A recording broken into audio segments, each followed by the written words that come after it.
Hello and welcome back to another episode of Toby Investigates. This time around I'm looking into the technological world of cycle computers for you. Cycle computers have been around for a little while now, and whereas they used to be very simple, nowadays you can get very, very complex ones indeed. Now obviously the price reflects that. You can spend a little or a lot, but ultimately your decision will be made on the amount of features that you want and what you want to get out of the cycle computer. Now there are three main options in today's market, and there are millions of models in those three options, but I'm going to show you those three options and hopefully it will help you when looking at cycle computers in the future. Okay, so to start things off, I'd like to take a look at what you might consider to be a classic style of cycle computer. Now, this design's remained vastly unchanged since it has entered the market, and ultimately consists of your head unit here, which delivers the information to you, this talking to this transmitter here that records this magnet attached to your spokes spinning past it. Now, the rate at which the magnet is spinning past the sensor and the circumference of your wheel, those go into a calculation to calculate your speed and your distance very, very accurately. Now, if it's this information that you're looking for, a cycle computer like this may be a worthwhile investment. They're never too expensive, especially compared to more modern day GPS-enabled versions. We'll look at those in a bit more detail later. Some of these cycle computers as well, there are loads and loads of models on the market. Some of them will come with extra functions like an estimation on the amount of calories you've burnt. Some will record your trip distance, total distance, your average speed, all sorts of different functions. There are loads and loads out there. However, if you're looking for more detailed information, maybe about your heart rate, maybe about the cadence, the speed in which you're pedaling, or even your power, then you are going to want to look at something maybe a slight bit more advanced. Okay, so talking of slightly more advanced, I want to introduce you to GPS-enabled devices. Now, unlike the cycle computer we've just been looking at, these you get a far more bang for your buck. You get a lot more information fed to you on the computer. Now, they are more expensive, reflected by the amount of details, but if you are taking your training seriously, if you want more information than just your average cycle computer, this may be for you.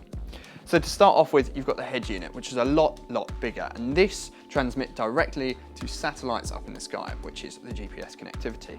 Not only that, but this can also talk to a vast array of sensors through something that is called ANT+.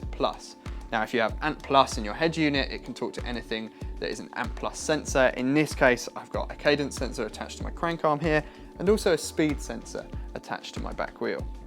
All this information that is recorded by this gets sent back to the head unit and stored here for review while you're riding the bike. It's fed to you on your screen, but also with this, the advantage is, unlike the cycle computer we just saw, you can upload this to a computer afterwards. So if you want to have a look at maybe the data as you were cycling up a hill earlier on in your ride, you want to study that in more detail, you can do so via third-party cycling sites, things such as Strava.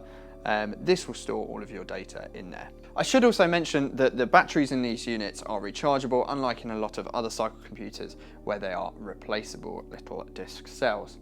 Now, what if you don't really want to spend any money at all and you don't really want to attach anything to your bike? Do you have any options? Well, yes, you do. There is an option, and I'll show you exactly what that is now. Okay, so our third option, I have bent the rules a little bit. It's not exactly a cycle computer, but it is something that is very accessible to all of us and something that almost all of us have these days. Yes, I am talking about your smartphone.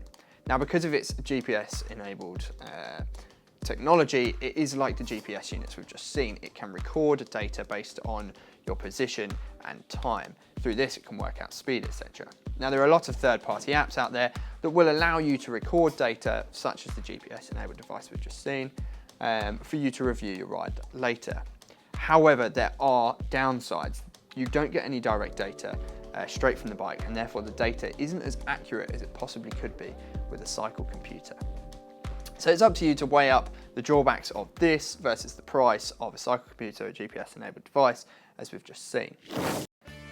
So where does that leave us in terms of cycle computers? Well, if you're looking for the cheapest and simplest option, then a smartphone with an app is probably for you. However, if you're looking for the most up-to-date, technical, efficient, accurate data you can possibly think of, then I encourage you to look at GPS-enabled devices, things such as Garmin, for instance. If, however, your budget is perhaps limited or you're not ready to go the full hog, you just want to test it out, then maybe looking around at the many devices, the cycle computers out there that are simple magnet setups as we see behind us, that is something you should be looking at. Either way, if you have any questions about cycle computers or anything you've seen in this video, please do not hesitate to get in touch through the comment section below or on any of our social networks. I do hope that some of this information has been helpful, and until the next time, enjoy the ride.